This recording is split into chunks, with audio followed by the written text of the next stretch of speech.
Welcome back, everybody, to the American Coins channel. Welcome back to American Coins, everyone.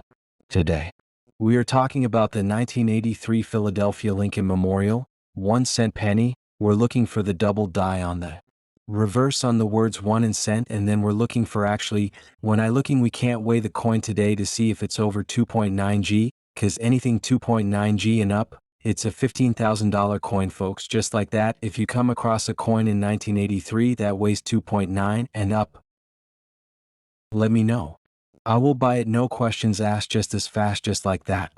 Make sure I'm your first guy. Now let's take our time and figure out what this coin may or may not be worth.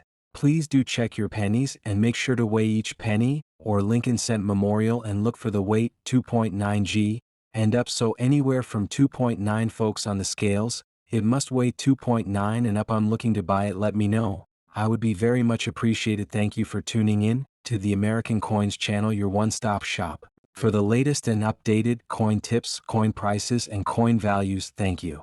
Talk to you in the next one.